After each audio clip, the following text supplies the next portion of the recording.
Let's start learning English. Hello മക്കളെ, എല്ലാവർക്കും descriptive English 1 ക്ലാസ്സസിലേക്ക് സ്വാഗതം. ഹലോ മക്കളെ, അങ്ങനെ നമ്മൾ 7ാമത്തെ ക്ലാസ്സിലെത്തിയല്ലേ? ഡിസ്ക്രിപ്റ്റീവ് ഇംഗ്ലീഷ് 1 ക്ലാസ് 7ലേക്ക് എല്ലാ മക്കൾക്കും സ്വാഗതം. ഇന്നത്തെ ക്ലാസ്സിൽ ഒരു ചെറിയൊരു ഡിഫറൻസ് ടീച്ചർ കൊണ്ടുവരുന്നുണ്ട്. ഇതുവരെയുള്ള ക്ലാസ്സിൽ എങ്ങനെയായിരുന്നു? ടീച്ചർ ഒരു പിക്ചർ ചൂസ് ചെയ്യും, എന്നിട്ട് അതിൻ്റെ ഓരോ ഭാഗങ്ങളും മാർക്ക് ചെയ്ത് കാണിച്ച് അത് ഓരോന്നും എക്സ്പ്ലെയിൻ ചെയ്യും. അങ്ങനെയല്ല ഉണ്ടായിരുന്നത്. ഇന്ന് അതിൽ നിന്ന് കുറച്ച് വ്യത്യസ്തമായിട്ടാണ് ടീച്ചർ പ്രസൻറ്റ് ചെയ്യാൻ പോകുന്നത്. എന്താണെന്ന് വെച്ച് കഴിഞ്ഞാൽ ടീച്ചർ സെൻറ്റൻസസ് പറയും, പക്ഷേ അത് ചിത്രത്തിൽ എവിടെയാണെന്ന് മാർക്ക് ചെയ്ത് കാണിക്കില്ല. ആ സെൻറ്റൻസ് എന്താണെന്നും സെൻറ്റൻസിൻ്റെ അർത്ഥം എന്താണെന്നൊക്കെ ടീച്ചർ പറഞ്ഞുതരും, പക്ഷേ അതെവിടെയാണെന്ന് ടീച്ചർ മാർക്ക് ചെയ്ത് കാണിക്കില്ല. അപ്പോൾ ഇന്നത്തെ ഏറ്റവും വലിയ ടാസ്ക് എന്താണെന്ന് വെച്ച് കഴിഞ്ഞാൽ ടീച്ചർ വാട്സാപ്പ് ഗ്രൂപ്പിൽ അയച്ചു തരുന്ന ആ ഇമേജിൽ ടീച്ചർ പറയുന്ന ഓരോ സെൻറ്റൻസും എവിടെയാണെന്ന് നിങ്ങൾ മാർക്ക് ചെയ്തിട്ട് എനിക്ക് അയക്കണം. അതായത് ടീച്ചർ 10 സെൻറ്റൻസസ് അല്ല, 10നേക്കാളും കൂടുതൽ സെൻറ്റൻസസ് എന്ന് പറയും. ആ ഓരോ സെൻറ്റൻസും ഏത് ഭാഗത്തായിട്ടാണ്. ഇപ്പോൾ ജനറൽ ആയിട്ടുള്ളതൊന്നും മാർക്ക് ചെയ്യേണ്ട. For example, this is A park എന്ന് പറയുന്നുണ്ടെങ്കിൽ പാർക്ക് എന്താണെന്ന് മാർക്ക് ചെയ്യേണ്ട കാര്യമില്ല. പക്ഷേ ചില സ്പെസിഫിക് ആയിട്ടുള്ള കാര്യങ്ങൾ പറയുന്നത് നിങ്ങൾ അവിടെ കൊണ്ടുപോയി, ഇപ്പോൾ സെക്കൻഡ് സെൻറ്റൻസ് ആണ് മാർക്ക് ചെയ്യുന്നതെങ്കിൽ 2 എന്ന് എഴുതി വെക്കണം. 5th സെൻറ്റൻസ് ആണ് മാർക്ക് ചെയ്യുന്നതെങ്കിൽ 5 എന്ന് എഴുതി വെക്കണം. ഓക്കെ അല്ലേ? അതൊരു പുതിയൊരു ടാസ്ക്കായി അല്ലേ? അപ്പോൾ ഒരു വ്യത്യാസം, മാറ്റം ഉണ്ടാകുമ്പോൾ നിങ്ങൾക്കും ഒരു രസം ഉണ്ടാവും. ഓക്കെ, അപ്പോൾ നമുക്ക് ക്ലാസ്സിലേക്ക് കടക്കാം. ഇതുവരെയായിട്ട് ടീച്ചർ 5 റൂൾസ്, 5 രീതികൾ, 5 കാര്യങ്ങൾ, അതായത് നമ്മൾ ഒരു പിക്ചർ ഡിസ്ക്രൈബ് ചെയ്യുന്ന സമയത്ത് നമ്മൾ ശ്രദ്ധിക്കേണ്ട അല്ലെങ്കിൽ നമ്മൾ ചെയ്യേണ്ടതായിട്ടുള്ള കാര്യങ്ങൾ പറഞ്ഞുകൊണ്ട് വരികയാണ്. അതിൽ 5 കാര്യങ്ങൾ ടീച്ചർ പറഞ്ഞു കഴിഞ്ഞു. ഒന്ന് എന്താണ്? Look at the picture carefully. Look at the picture carefully. ശ്രദ്ധയോടുകൂടി ആ ചിത്രം നോക്കുക. Identify the main idea. ആ ചിത്രം കൺവേ ചെയ്യുന്ന മെയിൻ ഐഡിയ തിരിച്ചറിയുക. അത് നമ്മൾ ഇതൊക്കെ ചെയ്യുമ്പോഴാണ് ഓരോ സെൻറ്റൻസസ് ഉടലെടുക്കുന്നത്. അത് ഓർമ്മ വരണം. ഐഡൻറ്റിഫൈ ചെയ്തത് മിണ്ടാണ്ടിരിക്കാനല്ല ഉദ്ദേശിക്കുന്നത്. ദിസ് ഈസ് എ പാർക്ക് എന്ന് നമ്മൾ എഴുതുന്നത് ഐഡൻറ്റിഫൈ ചെയ്തതിന് ശേഷമാണ് അല്ലേ? തേർഡ് റൂൾ എന്താണ്? Talk about people or objects. 4th rule, describe actions. Rule 5, mention details. ഇത്രയും കാര്യങ്ങളാണ് നമ്മൾ ഇതുവരെ നോക്കിയത്. ഇനി 6ാമത്തതാണ് ഡിസ്ക്രൈബ് ദ സെറ്റിംഗ്. ആ പിക്ചറിലുള്ള സെറ്റിങ്സ് നമ്മൾ ഡിസ്ക്രൈബ് ചെയ്യുക. ഓക്കെ, അതാണ് 5th റൂൾ. 5th റൂൾ എന്താണ്? Describe the settings. ഇപ്പോൾ നമ്മളൊരു പാർക്ക് എടുക്കുകയാണ്, അല്ലെങ്കിൽ ഒരു പ്ലേ ഗ്രൗണ്ട് എടുക്കുകയാണ്, അല്ലെങ്കിൽ ഒരു ബീച്ച് എടുക്കുകയാണ്, അല്ലെങ്കിൽ ഒരു സ്കൂൾ എടുക്കുകയാണ്, അല്ലെങ്കിൽ ഒരു റെയിൽവേ സ്റ്റേഷൻ എടുക്കുകയാണ്. അപ്പോൾ അതിൻ്റെ ഒരു സെറ്റിംഗ് ഉണ്ടാവുമല്ലോ, അത് എക്സ്പ്ലെയിൻ ചെയ്യലാണ് റൂൾ നമ്പർ 5. അപ്പോൾ ഇന്നത്തെ ടാസ്ക് അറിയാലോ. എന്താണ് ടാസ്ക്? ചിത്രത്തിൽ മാർക്ക് ചെയ്ത് അയക്കുക. അപ്പോൾ ടീച്ചർ പറഞ്ഞ സെൻറ്റൻസ് ആ ചിത്രത്തിൽ എവിടെയാണെന്ന് നിങ്ങൾക്ക് മനസ്സിലാവണം. മനസ്സിലായിട്ട് അത് നിങ്ങൾ മാർക്ക് ചെയ്ത് അയക്കണം. ഓക്കെ, അപ്പോൾ എല്ലാവരും ഒന്ന് അറ്റൻഡൻസ് ഇട്ട് എല്ലാവരുടെയും പേര് ടൈപ്പ് ചെയ്തിട്ട്. ഇത് ഞാൻ പറയുന്നുണ്ട് എന്നല്ലാതെ ആരും ചെയ്യുന്നതായിട്ട് ഞാൻ കാണുന്നില്ല. ഓക്കെ, എന്തായാലും ടീച്ചർ പറയേണ്ടത് ടീച്ചർ പറയും, നിങ്ങൾക്ക് ചെയ്യേണ്ടത് നിങ്ങൾ ചെയ്യേണ്ടതാണ്. ഓക്കെ, അപ്പോഴേ നമുക്ക് സ്റ്റാർട്ട് ചെയ്യാം. Okay, look at the picture. Look at the picture carefully. നമ്മൾ അവിടെ എന്താണ് കാണുന്നത്? വളരെ മനോഹരമായ ഒരു ചിത്രമാണ് അല്ലേ? പക്ഷെ ഒരു സത്യം പറയാം, ഇത് ടീച്ചർ AI ഉപയോഗിച്ച് ജനറേറ്റ് ചെയ്തതാണ്. അതാണ് ആ ഒരു രീതിയിൽ കാണുന്നത്. സാധാരണ കാണുന്നതിൽ നിന്നും കുറച്ച് വ്യത്യസ്തമായിട്ട് കുറേ കാര്യങ്ങൾ ഒരുമിച്ച് ഉൾപ്പെടുത്തിക്കൊണ്ടുള്ള ഒരു ചിത്രമാണ്. അപ്പോൾ അതിൽ നിങ്ങൾ ടീച്ചർ പറയുന്ന ഓരോ സെൻറ്റൻസും കണ്ടുപിടിച്ച് അയക്കുക എന്നുള്ളതാണ് ടാസ്ക്. നോക്കട്ടെ ആരാണത് അടിപൊളിയായിട്ട് അയക്കുന്നതെന്ന്. ഓക്കെ, അപ്പോൾ ഒന്നാമത്തെ സെൻറ്റൻസ് നോക്കാം. ഒന്നാമത്തെ സെൻറ്റൻസ് ടീച്ചർ എന്താ പറയുന്നത് നോക്കിയേ. This is a beautiful picture of a park. എന്തുകൊണ്ടാണത് പാർക്ക്? പറയേണ്ടത് കാര്യമില്ല അല്ലേ? ബെഞ്ചസ് ഉണ്ട്, പല ഏജ് ഗ്രൂപ്പ്സിലുള്ള ആളുകളുണ്ട് അല്ലേ? എല്ലാം കൊണ്ടും അതെന്താണ്? ഒരു പാർക്കാണ്. ഒരിക്കലും അതൊരു പ്ലേ ഗ്രൗണ്ട് അല്ല. ഓക്കെ, അപ്പോൾ first sentence, this is a beautiful picture of a park. This is a beautiful picture of a park. അതാണ് ടീച്ചറിന് ഒന്നാമത്തെ ചോദ്യം. ഇത് മാർക്ക് ചെയ്യേണ്ട കാര്യമില്ല അല്ലേ? എന്തുകൊണ്ടാണ് പാർക്ക് എന്ന് നിങ്ങൾക്കും അറിയാം, എനിക്കും അറിയാം അല്ലേ? അതൊരു അണ്ടർസ്റ്റാൻഡിങ്ങിൽ പോട്ടെ, അത് മാർക്ക് ചെയ്യാനൊന്നുമില്ല.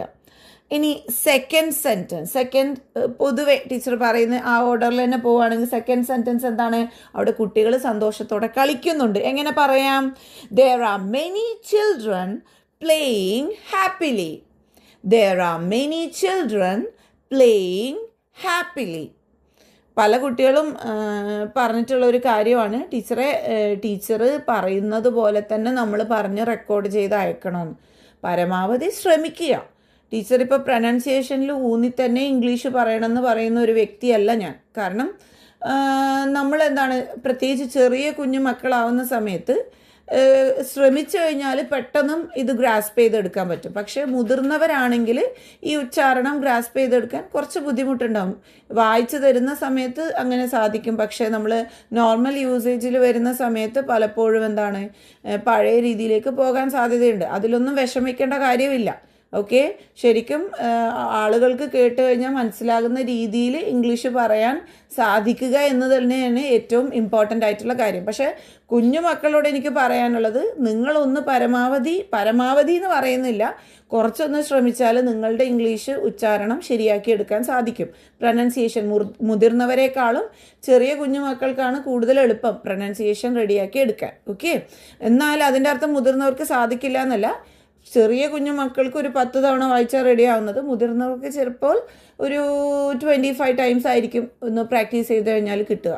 അപ്പോൾ അതിന് റെഡി ആവുകയാണെങ്കിൽ തീർച്ചയായും എല്ലാവർക്കും സാധിക്കും, സാധിക്കാത്തതായിട്ടൊന്നുമില്ല. ഓക്കെ, അപ്പോൾ പരമാവധി സാധിക്കുന്നതൊക്കെ എന്താക്കുക, കുറച്ച് നല്ല രീതിയിൽ പ്രൊനൗൺസ് ചെയ്യാൻ വേണ്ടി ശ്രമിക്കുക. ഓക്കെ, പക്ഷെ അതിനർത്ഥം അൾട്ടിമേറ്റ് ആവശ്യം പ്രൊനൗൺസിയേഷൻ ആണെന്ന് വെക്കരുത്. അൾട്ടിമേറ്റ് ആവശ്യം നമ്മൾക്ക് തെറ്റുകൂടാതെ സെൻറ്റൻസസ് പറയാൻ സാധിക്കുക, എഴുതാൻ സാധിക്കുക. ഓക്കെ, ഇംഗ്ലീഷ് ഭാഷ അറിയുക, അതാണ് ഏറ്റവും പ്രധാനം. ഓക്കെ, അപ്പോൾ ഒന്നാമത്തെ സെൻറ്റൻസ് എന്താണ് ടീച്ചർ പറഞ്ഞത്? ടീച്ചർ ഈ പറയുമ്പോൾ തന്നെ നിങ്ങൾ നോട്ട്ബുക്കിലേക്ക് എഴുതണേ ഈ സെൻറ്റൻസസ്. ഇന്ന് പ്രത്യേകിച്ചിട്ട് പിന്നീടേക്ക് വെക്കരുത്. കാരണം ടീച്ചർ പറഞ്ഞ ആ ടാസ്ക് ചെയ്യണമെങ്കിൽ നോട്ട്ബുക്കിൽ സെൻറ്റൻസസ് ഉണ്ടാവണം. എന്നാലേ ഫോണിൽ ആ ഫോട്ടോ എടുത്ത് അല്ലെങ്കിൽ ആ പിക്ചർ എടുത്തിട്ട് നിങ്ങൾക്ക് മാർക്ക് ചെയ്യാൻ സാധിക്കുള്ളൂ. ഓക്കെ, അപ്പോൾ ഫസ്റ്റ് സെൻറ്റൻസ് എന്താണ് ടീച്ചർ പറഞ്ഞത്? This is a beautiful picture of a park. there are many children playing happily. Okay, മൂന്നാമത്തെ സെൻറ്റൻസ് നോക്കൂ. നിങ്ങൾ ആ ചിത്രത്തിലേക്ക് നോക്കൂ. ടീച്ചർ പറയുമ്പോൾ അത് എവിടെയാണെന്ന് നിങ്ങളൊന്ന് നോക്കണേ. some children are on the swings. കുറച്ച് കുട്ടികൾ എവിടെയാണുള്ളത്? ഊഞ്ഞാലുകളിലാണ്. നോക്കൂ, എവിടെയാണുള്ളത്? some children are on the swings. some children are on the swings. മക്കളെ എഴുതുന്ന സമയത്ത് എന്താണ്, സ്പെല്ലിങ് തെറ്റാതെ തന്നെ എഴുതാൻ ശ്രമിക്കുക കേട്ടോ. Okay, some children are on the swings. കണ്ടുപിടിക്കണേ. Fourth sentence, some are sliding down the slides. some are sliding down the slides. Teacher മൂന്നാമത്തെ സെൻറ്റൻസ് എന്താ പറഞ്ഞത്? സം ചിൽഡ്രൻ ആർ എന്നാണ്. നാലാമത്തതിൽ ചിൽഡ്രൻ ഉപയോഗിച്ചില്ല. അതെന്തുകൊണ്ടാണ്? ടീച്ചർ അനദറിൻ്റെ കാര്യത്തിൽ പറഞ്ഞില്ലേ, എ ബോയ് എന്ന് ഒരു സെൻറ്റൻസിൽ പറഞ്ഞു കഴിഞ്ഞു. തൊട്ടടുത്ത സെൻറ്റൻസിൽ മറ്റൊരു ബോയ് ഉണ്ടെങ്കിൽ എ ബോയ് എന്ന് പറയുന്നതിന് പകരം അനദർ ബോയ് എന്ന് പറയുന്നു ടീച്ചർ പറഞ്ഞു. അതുപോലെയുള്ളൊരു രീതിയാണിത്. സം ചിൽഡ്രൻ ഓൾറെഡി നമ്മൾ പറഞ്ഞു. വീണ്ടും സം ചിൽഡ്രൻ എന്ന് പറയുന്നതിന് പകരം സം എന്ന് പറഞ്ഞാൽ മതി. അപ്പോൾ അതെന്താണ്?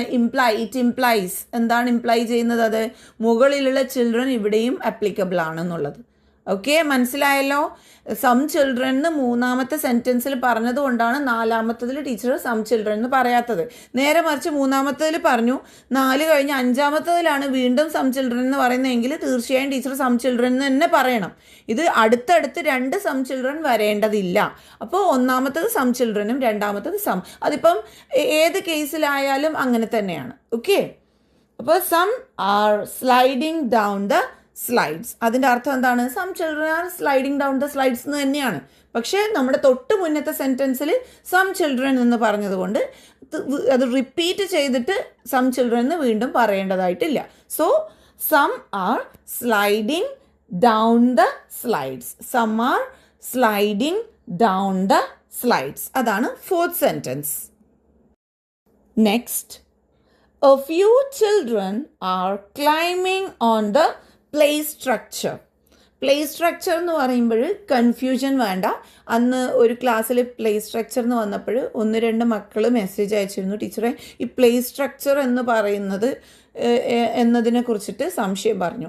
എപ്പോഴും ഈ പ്ലേ സ്ട്രക്ചർ എന്ന് പറഞ്ഞു കഴിഞ്ഞാൽ നമ്മൾ ഈ പ്ലേ ഏരിയ പൊതുവെ ഇപ്പം മോളിൽ പോയാൽ പോലും കാണും. പ്ലേ ഏരിയയിൽ പ്രത്യേകിച്ചൊരു പേരൊന്നും ഇടാതെ ഇങ്ങനെ കയറുക, ഇറങ്ങുക, പിന്നെ അങ്ങനെയൊക്കെ ചെയ്യില്ലേ, പിന്നെ ഇങ്ങനെ തൂങ്ങുക, അങ്ങനെയൊക്കെ പറഞ്ഞിട്ട് ഇങ്ങനെ ഓരോ സ്ട്രക്ചേഴ്സ് ഉണ്ടാക്കി വെക്കില്ലേ, അതിനെ തന്നെയാണ് ഈ പ്ലേ സ്ട്രക്ചർ എന്ന് പറയുന്നത്. പ്രത്യേകിച്ച് ഇന്ന ഷേപ്പിലാണ് ഇന്ന രൂപത്തിലാണെന്നൊന്നുമില്ല. ഓക്കെ, അപ്പോൾ ഈ ഒരു ചിത്രത്തിൽ എവിടെയാണ് പ്ലേ സ്ട്രക്ചർ കാണുന്നത് നിങ്ങൾ നോക്കുക, അവിടെയാണ് നിങ്ങൾ മാർക്ക് ചെയ്യേണ്ടത്. Okay, A few children are climbing on the play structure. ഇവിടെ ഒരു കുഞ്ഞുമോള് എനിക്ക് മെസ്സേജ് അയച്ചതാണ്, ടീച്ചറെ ക്ലൈംബിംഗ് എന്നല്ലേ പറയാൻ. അല്ല, അവിടെ ബി സൈലൻ്റ് ആണ്. അത് ലെവൽ 1 ക്ലാസ് അറ്റൻഡ് ചെയ്തിട്ടുണ്ടായിരുന്നെങ്കിൽ അത് മനസ്സിലാവുമായിരുന്നു. നിങ്ങളിൽ ആരെങ്കിലും അത് അറ്റൻഡ് ചെയ്യാത്തവരുണ്ട്, ആരെങ്കിലും എന്ന് വെച്ച് കഴിഞ്ഞാൽ കുറച്ച് പേരുണ്ട്. മെജോറിറ്റി പേരും ലെവൽ 1 ക്ലാസ്സസ് കണ്ടു, ഹോംവർക്ക്സ് ചെയ്തില്ല എന്നുള്ള കുട്ടികളാണ്. പക്ഷെ ചിലവർ തീരെ ഇല്ലാത്തവരും ഇപ്രാവശ്യം ഈ ഗ്രൂപ്പിൽ കാണുന്നുണ്ട്. അപ്പോൾ നിങ്ങൾ എന്ത് ചെയ്യുക, സമയം കിട്ടുമ്പോൾ ലെവൽ 1 ക്ലാസ്സസ് ഒന്ന് മക്കൾക്ക് കേൾപ്പിക്കുക, നിങ്ങളും കേൾക്കുക. ജസ്റ്റ് ഒന്ന് കേട്ട് വിടുമെങ്കിലും ചെയ്യുക, അറ്റ്ലീസ്റ്റ് വൺസ്. ഓക്കെ, അത് എന്തായാലും എന്തെങ്കിലും ഒക്കെ രീതിയിൽ വളരെ ഉപകാരപ്പെടും. ഓക്കെ, അപ്പോൾ ക്ലൈംബിംഗ് അവിടെ ബി സൈലൻ്റ് ആണ്. Okay, few children are climbing on the play structure. Play structure. Okay, a few children are climbing on the play structure. അടുത്തത് എന്താണ്? അടുത്തത് ടീച്ചർ പറയുന്നത് ശ്രദ്ധിക്കൂ, അവിടെ ചിത്രത്തിൽ നോക്കൂ. There is a merry-go-round in the front. There is a merry-go-round in the front. Teacher already പറഞ്ഞിരുന്നു എന്താണ് മെറി ഗോ റൗണ്ട്. അവിടെ ആ ചിത്രത്തിൽ നോക്കിയാൽ മതി എവിടെയാണ് ഈ മെറി ഗോ റൗണ്ട് വരുന്നത് എന്ന്. Okay, there is a merry go round in the front. There is a merry go round in the front. എഴുതിയെടുക്കുന്നുണ്ടല്ലോ അല്ലേ? There is a merry go round in the front. അടുത്തത്, 4 children are sitting and playing on it. അപ്പോൾ on it എന്ന് പറയുമ്പോൾ എന്തിൻ്റെ മുകളിലാണ്? അതിൻ്റെ തൊട്ട് മുൻപ് എന്തിനെക്കുറിച്ച് പറഞ്ഞോ അതിനെക്കുറിച്ചിട്ടായിരിക്കും നെക്സ്റ്റ് വരുന്ന ഇറ്റ് അല്ലേ? ഇറ്റ് എന്ന് പറഞ്ഞു കഴിഞ്ഞാൽ എന്താണ്? അതായത് നമ്മളൊരു പ്രൊനൗൺ ആയിട്ട് യൂസ് ചെയ്യുന്ന സംഭവമാണ് ഈ ഇറ്റ്. അതിന് തൊട്ട് മുന്നേ മെൻഷൻ ചെയ്ത്, അത് തൊട്ട് മുന്നത്തെ സെൻറ്റൻസിൽ എന്താണോ മെൻഷൻ ചെയ്യുന്നത് അതിനെയാണ് ആ ഇറ്റ് കൊണ്ട് ഉദ്ദേശിക്കുന്നത്. ഓക്കെ, പ്രൊനൗണിൻ്റെ യൂസേജ് പാർട്സ് ഓഫ് സ്പീച്ചൊക്കെ പഠിക്കുമ്പോൾ നമ്മൾ കാണും ഈ പേര്. Okay, pronoun. ഓക്കെ, ഇത് 4 children are sitting and playing on it. അപ്പോൾ ഏതിലായിരിക്കും ഈ സിറ്റിംഗ് ആൻഡ് പ്ലേയിങ് 4 children ചെയ്യുന്നത്? മെറി ഗോ റൗണ്ട് അല്ലേ? അതിന് തൊട്ട് മുന്നത്തെ sentence അതായിരുന്നില്ലേ? There is a merry-go-round in the front. 4 children are sitting and playing on it. 4 children are sitting and playing on it. There is a merry-go-round in the front. 4 children are sitting and playing on it. There is a merry-go-round in the front.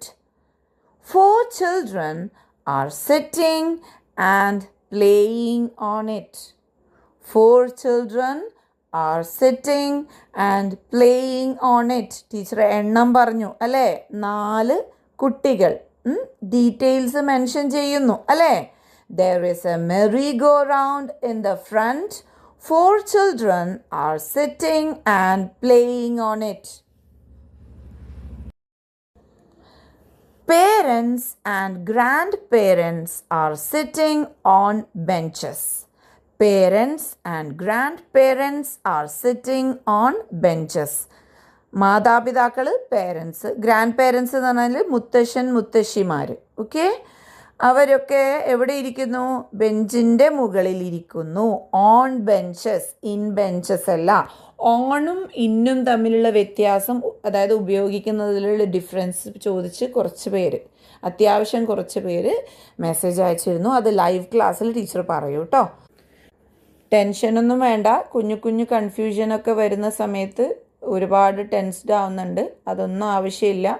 ഒക്കെ നമുക്ക് clear ചെയ്യാം. Okay, പക്ഷെ ടീച്ചറിനോട് പറയണം, മനസ്സിൽ വെച്ചിട്ട് കാര്യമില്ല. Okay, parents and grand parents are sitting on benches. Parents and grand parents are sitting on benches.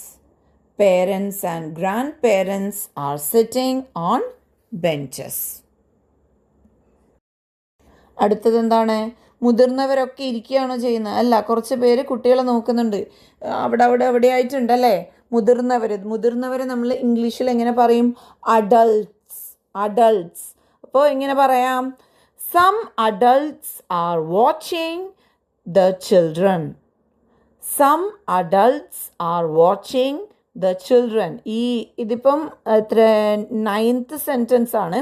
ഇതിപ്പോൾ ഒരുപാട് എടുത്തിട്ടുണ്ടെന്നുണ്ട്, നിങ്ങൾ മാർക്ക് ചെയ്യാതിരിക്കേണ്ട. ഏതെങ്കിലും ഒരു അഡൾട്ട്, കുട്ടികളെ നോക്കിക്കൊണ്ടിരിക്കുന്ന, വാച്ച് ചെയ്തുകൊണ്ടിരിക്കുന്ന ഏതെങ്കിലും ഒരു അഡൾട്ടിനെങ്കിലും മാർക്ക് ചെയ്ത് അയച്ചാൽ മതി 9th. Okay, some adults are watching the children. Some adults are watching the children. പിന്നെ ഒന്നും കൂടി ഉണ്ട്, ബെഞ്ചിലിരിക്കുന്നവരും കുട്ടികളെ നോക്കുന്നവരുണ്ട്, വാച്ച് ചെയ്യുന്നവരുണ്ട്. ഓക്കെ, ബെഞ്ചിൽ ഇരുന്നുകൊണ്ട് നോക്കുന്ന അഡൾട്ട്സ് ഉണ്ട്. അല്ലാതെ എന്താണ്, അവിടെ ആയിട്ടും അഡൾട്ട്സിനെ കാണുന്നുണ്ട്. ബെഞ്ചിലിരുന്ന് വാച്ച് ചെയ്യുന്നവരും ഉണ്ട്. ഓക്കെ, ബെഞ്ചിലിരിക്കുന്നവർ കുട്ടികളെ വാച്ച് ചെയ്യുന്നില്ല എന്നുള്ളതല്ല കേട്ടോ അർത്ഥം. Some adults are watching the children. Okay, some adults are watching the children. 9th sentence, some adults are watching the children. അടുത്തത് എന്താണ്? അടുത്തത് എളുപ്പം, നമ്മൾ ഒരുപാട് തവണ കണ്ട ഒരു സെൻറ്റൻസ് ആണ്. There are green trees all around. അതുകൂടെ ഉണ്ട്. ട്രീസ്, TREES നമ്മൾ ട്രീസ് എന്നാണ് അവസാനിക്കുക. ആണ് എഴുതിയിട്ടുള്ളതെങ്കിലും ഉച്ചാരണം, പ്രൊനൗൺസിയേഷൻ വരുന്ന സമയത്ത് ട്രീസ് എന്നാണ് പറയുക കേട്ടോ. Okay, There are green trees all around. There are green trees all around. എല്ലായിടത്തും അല്ലെ, എല്ലാ ചുറ്റിലും ആയിട്ട് എന്തുണ്ട്? പച്ച മരങ്ങളുണ്ട്. There are green trees all around. ഇതൊക്കെ ഒരു മരമൊക്കെ മാർക്ക് ചെയ്താൽ മതി കേട്ടോ. 2-3 ഒന്നും മാർക്ക് ചെയ്യേണ്ട. 10 എന്നിട്ട് ഏതെങ്കിലും ഒരു മരത്തിൻ്റെ പുറത്ത് 10 ഇട്ടാൽ മതി. Okay, There are green trees all around. There are green trees all around. 11th sentence. There are colorful flowers near the path. There are colorful flowers near the path. There are colorful flowers near the path. ആ വഴിയുടെ ഓരത്തായി, അരികിലായി എന്തുണ്ട്? പല നിറത്തിലുള്ള പൂക്കളുണ്ട്. Colourful, പല നിറത്തിലുള്ളതിനെയാണ് നമ്മൾ colourful എന്ന് പറയുക. Okay, There are colorful flowers near the path. There are colorful flowers near the path. ഇത് 11th സെൻറ്റൻസ് ആണ്. There are colorful flowers near the path. അടുത്തത് 12th sentence. A rainbow is shining in the sky. A rainbow is shining in the sky.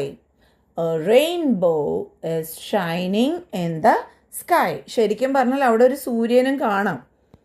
പക്ഷെ problem എന്താണെന്ന് വെച്ച് കഴിഞ്ഞാൽ റെയിൻബോയുടെ ആ ഒരു ഭംഗിയിൽ സൂര്യൻ്റെ പ്രഭ മങ്ങിയതുപോലെയാണ് ആ ചിത്രത്തിൽ. അതായത് അത്ര ഒരു വലിയ രീതിയിൽ നമുക്ക് ആ ഫോട്ടോയിൽ എടുത്ത് കാണിക്കുന്നില്ല പിക്ചറിൽ. ഓക്കെ, ഇവിടെ rainbow is shining in the sky.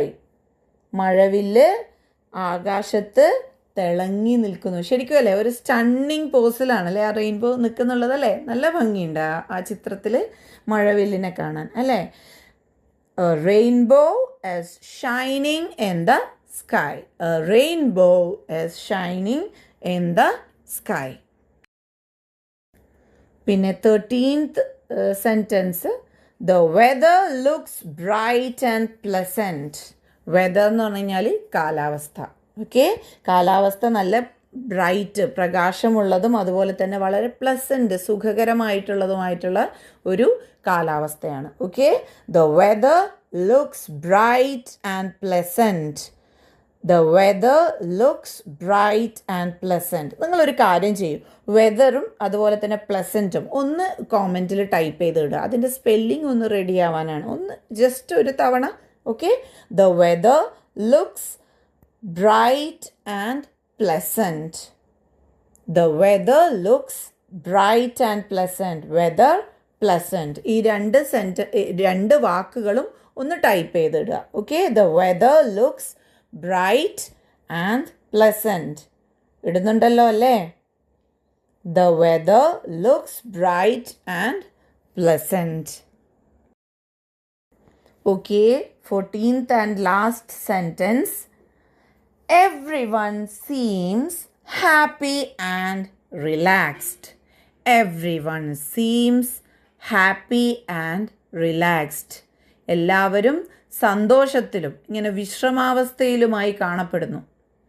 ഈ റിലാക്സ്ഡ് എന്ന് പറയുമ്പോൾ മലയാളത്തിൽ അതിൻ്റെ നേരർത്ഥം പറയുമ്പോൾ വിശ്രമാവസ്ഥയിൽ എന്ന് പറയും. പക്ഷെ ശരിക്കും പറഞ്ഞാൽ വളരെ എന്താണ്, പിരിമുറുക്കമില്ലാതെ ഒരു അയവ് വന്നതുപോലെ മൊത്തത്തിലൊന്ന് റിലാക്സ് ആവുക എന്ന് പറഞ്ഞു കഴിഞ്ഞാൽ നമ്മൾ മൊത്തത്തിൽ എല്ലാ സ്ട്രെസ്സ് ടെൻഷൻ ഒന്നുമല്ല, വളരെ കാം ആൻഡ് ക്വയറ്റ് ആയിട്ടുള്ളൊരു സ്റ്റേറ്റ് ഓഫ് മൈൻഡിലുള്ള ഒരു അവസ്ഥയാണ് ഈ റിലാക്സ്ഡ് മൂഡ് എന്ന് പറയുക. ഒരു വിശ്രമാവസ്ഥയിൽ നമ്മളിങ്ങനെ റെസ്റ്റ് എടുക്കുന്ന സമയത്ത് നമുക്കുണ്ടാവുന്ന ആ ഒരു മൂഡാണ്. പക്ഷേ റെസ്റ്റ് എടുക്കുമ്പോൾ പലപ്പോഴും നമുക്ക് ആ മൂഡായിരിക്കണം എന്നില്ല. പക്ഷെ കളിക്കുകയും നമ്മളിങ്ങനെ എവിടെയെങ്കിലും കാഴ്ചകളൊക്കെ കാണാൻ പോയി കഴിഞ്ഞാൽ നമുക്കുണ്ടാവുന്ന ആ ഒരു മൂഡാണ് ശരിക്കും ഈ റിലാക്സ്ഡ് മൂഡ്. അപ്പോൾ ഈ സെൻറ്റൻസിൻ്റെ അർത്ഥം എന്താണ്? Every one seems happy and relaxed. എല്ലാവരെയും കാണുമ്പോൾ അവർ സന്തോഷത്തിലും വിശ്രമാവസ്ഥയിലും അല്ലെങ്കിൽ വളരെ കാമായിട്ടിരിക്കുന്നതായിട്ട് കാണപ്പെടുന്നു. ഓക്കെ, സീംസ് എന്ന് പറഞ്ഞാൽ നമുക്ക് കാണുന്ന ആൾക്ക് തോന്നുന്നു എന്നുള്ളതിൻ്റെ രീതിയിൽ പറയുന്നതാണ് ഈ seems. Okay, every one seems happy and relaxed. Okay അല്ലേ?